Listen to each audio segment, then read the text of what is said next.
The United States of America has increased their surveillance flight over Nigeria, and from the information available, they are planning also to use an attacking helicopter after their strike in the next scheduled strike against the terrorists in Nigeria, terrorist targets in Nigeria.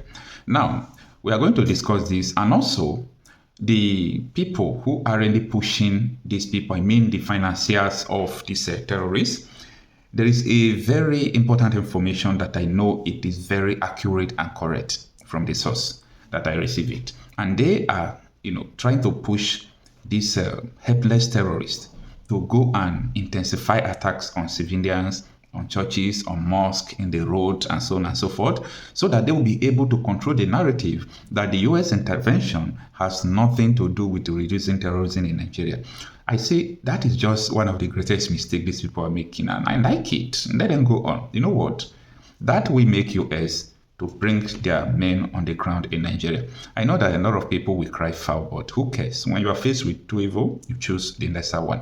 Stay with me in this video. Let us analyze what is currently going on about the US-Nigeria military intervention. Late evening of Tuesday, being the 30th day of December, is today, 2025. Good evening, everyone. Thanks for joining me in this video. The United States Congressman, Referendum has dismissed claims that President Donald Trump's military action against terrorists in Nigeria will lead to war, adding that more airstrikes will be expected. He insisted that the recent U.S. military strikes had brought hope and renewed security to vulnerable communities in Nigeria, particularly Christians.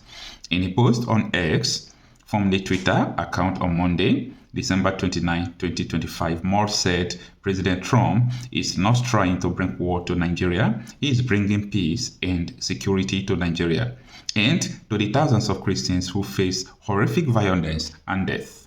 He added, the strike against ISIS on Christmas, in coordination with the Nigerian government, have given hope to the Christians in Nigeria. I do want to ask you about the Middle East. The U.S. did launch strikes against ISIS forces in Nigeria. That was Christmas Day.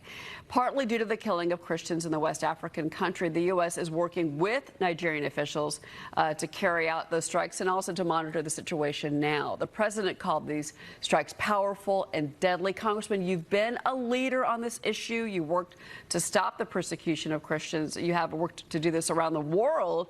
You visited Nigeria. You met with many officials on that issue. Tell us more and give us your reaction to the strikes that were carried out Christmas Day. Well, again, President Trump, he's not trying to bring war to Nigeria. He's trying to bring peace and security and stability to this nation. Christians have been getting slaughtered in Nigeria since 2009, estimates in between 50,000 to 125,000 Christians killed. This year alone, 7,000. On the ground, it is more dire than you could even imagine seeing this in person, meeting mothers who have lost all of their children, just murdered right in front of them. 600,000 alone just in Benue State are living in IDP refugee camps, a state of 6 million people, and nearly 90% of that population of that state are Christians. So this strike has certainly, I think, given hope to the Christian populations of Nigeria, but also the people of Nigeria just writ large who are suffering under ISIS, Boko Haram, and most importantly in that Middle Belt region where we have these Fulani Islamic militants that have been driving Christians off of their ancestral homeland. But as we've heard, this is just the first step. There's many more to come. We've heard this is just the first step. There's many more to come. Yes, more are going to come, but don't forget what I always tell you, that even the United States of America knows that by throwing bomb alone is not going to solve the situation in Nigeria. They understand what is going on. They know what is even happening in their own country. Talk less of people that were amalgamated and they are living together. So if these ideologies of the extremists could, going beyond destroying United Kingdom, as I speak to you, United Kingdom and US are no longer sharing military intelligence anymore. Go and fact check what I'm saying. Why? Because of regime change and people who are in government, people who are influencing things happening in the UK. They are against the way the United States is killing people who are bringing drugs into the country. They have been shooting them in the Caribbean Sea there, coming to America, and UK have been sharing intelligence with America. Because of that, they stopped. So that is a story for another day. I want Nigerians to appreciate this that US is doing. You know what? A lot of people are regretting it already. There is this that Sahara reporters refer to as panels of death, how Nigerian Air Force precision airstrike eliminated many civilians in Borno State. In this December, in 2 times now, okay, that is 2 times. As you can see these names on the screen, these names are not just the names of people who are going to share money, okay? They are the names of the victims. I also have the identity card, but you know, YouTube don't allow people to post other people's identity card. Okay, I have posted it.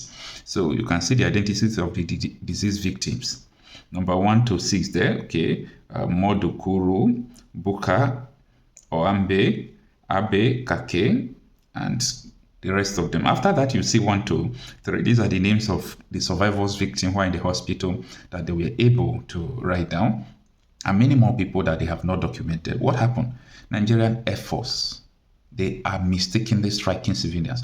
Oh, this is the Air Force that went to, the Republic of Benin and stopped the coup plotters. They were striking, precisely what transpired, what happened. I made this statement that Nigeria cannot stop these terrorists. A lot of people are saying they can do that. If you have a good leader will command people that will do it. Okay, a good leader. If you have president will drive the fighter jet by himself, right? Enough. People don't know Nigeria at all. People don't know Nigeria. Now, there was a young lady, a young girl, who became Nigeria Air Force. She's a Yoruba lady, Yoruba girl. What killed that lady? What killed that woman? Do you know? Go and find out. Go and fact check.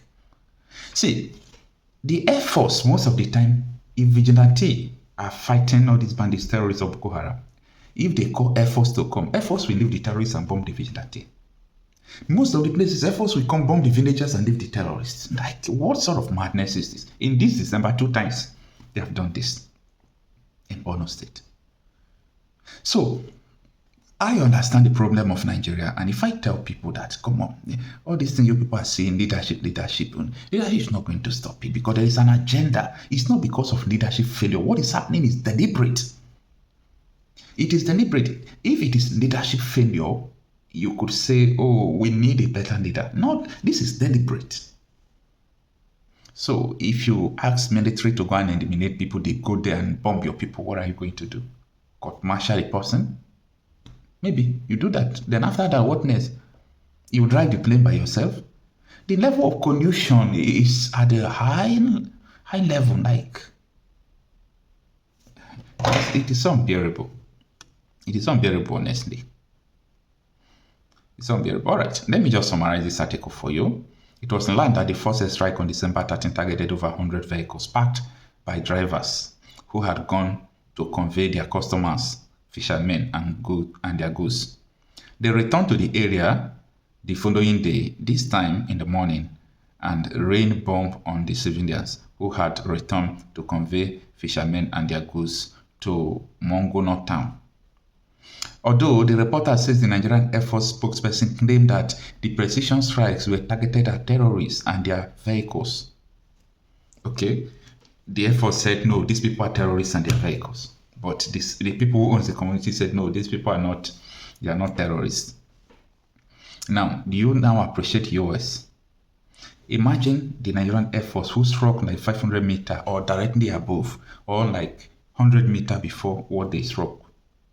They are striking civilians. But US that struck from Gulf of Guinea, not in Nigeria, they were precise, no civilian casualty at all. But if you see the videos, they caught, the bomb caught the terrorists, it caught them. From the Gulf of Guinea, no civilian casualty. But our Air Force is here bombing people anyhow. It doesn't make sense. It doesn't make sense. Anyway, it is what it is. I'm a coach happy myself. Let me know what you think about this. Now, Donald Trump have proven that what I've been crying for, that is actually is going to do it. Okay? First of all, I will appreciate you. Believe you me, I do. appreciate you because you are one of, at least I can beat my heart now and said, yes, I've seen someone again like Mazen Nnamdi who is hammering. This is how, the way you were doing it was the way Mazen Nnamdi took his time, hammering on Nigerians to wake up. But this man, they call me all manner of name.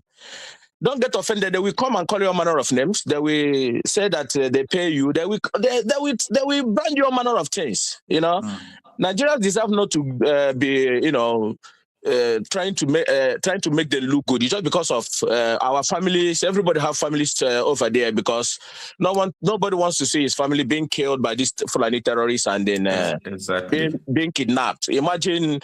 If I've been had now, my family is being kidnapped now. First of all, I will go blind. I will be traumatized, you know. So I really appreciate Donald Trump because it's like I started to be giving up. I was like, okay, since Mazen Nnamdi Kanu I've been trying his best to wake Nigeria up, and they wrongly pay Omotosho to jail him, both some Igbo politicians, not all of them. We know the ones that their hands are into what Mazen Nnamdi Kanu is passing through today. At the good time, we have to make their name public to our people to understand. One thing I want to make my Igbo brothers to know and sisters, gone are the days, the betrayal of our people has to stop. If we have to do something, anything we have to do to remove these betrayers from our people, we have to do it, because I single-handedly believe that it's a betrayal of some of Igbo elite that caused us where we are today. Because that caused exactly what Nnamdi Kanu is suffering today, because Nnamdi Kanu has a good life to live. He has his family to look after. He's well educated and well polished. He's supposed to be, you know, maybe if he doesn't want to ascend the throne, he can be in London where he lives and have his own company and do something meaningful with his life. But he is the one who find out that we, particularly in Igbo, are in danger. We are a danger species in Nigeria. That is how he has to raise the alarm. Not because he cannot do something meaningful with his life, but he has to. Somebody have to rescue someone. What you see Trump is doing now is somebody have to rescue someone. Somebody have to do it. Somebody have to do it. What you are equally doing today is exactly what Nnamdi Kanu is doing, raising alarm for Nigerians to wake up. But what did they do? Did they wake up? No, they didn't. So, being you taking your time to start, you know, telling them, look at what is happening, look at who is involved and who is not involved, but they keep quiet. Sowore have been calling for revelation, you know, let's see if we can take it from there and chase out these criminals. But Sowore to being called names, but we can't give up because we still have the families there. So, Kocha, I appreciate you once more again. I wake up this morning, begin to see the news. That was immediately I wake up every morning from Sierra Leone where I live. The first thing I do is to check Nigeria. If you check other countries' news, you had them. What you can hear is that they are building infrastructures. They are doing all manner of things. Other African countries are beginning to, you know, you see good news coming out from their places. But anytime you tune to Nigeria, all you will hear that bomb blast, Fulani terrorists kidnapped 21. They took students in the bush. They ambush people that's going. You need to hear what you hear in Nigeria is the horrible, horrible, horrible, horrible news. Horrible, horrible. And that torments me a lot. It torments me, Iggy, because even though if you don't have family there, what about other people? I'm not selfish. I'm not a selfish human being. What about other people? Okocha, I know what I spend for people I did not know, just to make sure that I you know, we shouldn't be doing that, but we are doing it because we have no government. We have no government. We have to tell ourselves the truth. It's only a terrorist. I have told many people that anybody who is against what Trump is doing is equally a terrorist. He's a terrorist. If either you are sponsoring or you are participating on it, one way or the other, that person must be a terrorist. Okay, look at all the news. We are here from 10 years ago when we heard about this Boko Haram. We heard about all this their devilish art in the north. I had many people be saying that they are not going to come to west and east. Is them there? Let them kill themselves. I said to them, no. This thing you people are saying, it will certainly come down, because when you look at how Nigeria is being engineered, Nigeria is being manufactured and by Britain and handed to Fulanis. Okay, so they believe if they can handle Nigeria to them, so therefore they can control Nigeria the way they want. It's like a colonial master is going and then says, "You now I'm a boy. Take care of this property for me." What do you think is going to happen? This is exactly what Fulanis are doing. They believe that me and you are nobody. They believe we have to beg. They believe that before they give you a position, you have to kill your people. You have to be, in fact, you have to do all manner of things to become either governor or local government chairman. I categorically will tell you now, I am beating my chest telling you, apart from OT, that this our mother, Nnamdi, said, no, he cannot sold her soul. He cannot sold Abia people. Apart from Labour Party that stand and make their vote count. Apart from even, let me be clear, apart from that INEC woman, Nnamdi, she is the one that, whatever that is happening in Abia State now, credit should go to that woman. Because she can easily call another result. What are you going to do? We saw it in Imo State. Number 4 become number 1. So are we not bearing the brunt today? So the woman look at it and say, no, my people is not going to be perished. Apart from Oti, any other governor, any other politician, and apart from Peter Obi, I'm not crediting Peter Obi or trying to, come and, how am I going to put it? Trying to, lift their, trying to, make people see them as something or trying to credit them. But I'm telling you, Igbo people, when we see the good of us, we know. When we see the bad of us, we know. It's just like me now, campaigning for Odios Okalo to become a president. Can't you see that something is wrong with me? He himself knows that he cannot come out and say he wants to be a president. We will throw him a stone. We know who he is. Igbo people don't campaign for criminals. We don't. It's not in our village. We don't campaign for criminals. That's why we don't support evil. But some of them do. That is why some Igbo people that support evil, you can never see me fight for them. Let their evil. Let their evil they are supporting. Let them repeat. I support the ones. I fight for the ones who cannot fight for themselves. That's the ones I'm fighting for. So apart from Oti and few Igbo politicians, other ones are being ruled by the Fulanis. Put there, they've been put in whatever any post they are. They've been put there by the Janjaweeds, the Fulanis terrorists. I'm telling you the gospel truth. Any Igbo politician you see that can beat in chest today and say, I am not corrupt, like Peter Obi is telling them, go and check it. Other ones, Fulanis have their data. That's why they cannot speak when Fulani can come into our land and rape our mother in our own farm, which is a taboo, and kill a woman in farm. It's all right. It's all right, sir. We have exhausted your time. Yeah, Coach, I'm very angry, honestly. So I've been, before I go, or I will stand by, maybe if you come in next time, I asked myself, when I started looking what was going on, I asked myself, have they manipulated Trump? That is what I've been asking myself. Did they use propaganda? Are they succeeded in use propaganda to manipulate this man? Because I look at it, I say, if he failed, we are all going to die. Okocha, this is the truth. You know me, if he failed to intervene, these people will run, they will overrun everybody and they will kill everybody. Nnamdi Kanu told you that they will arm these people, they will embody them, and they will kill with impunity, and you're not going to do anything about it. He said it in one of his broadcasts, and we watch it happen. That they will embody them to kill. And let me tell you, some of the people who want to exonerate Tinubu. Tinubu is not a saint.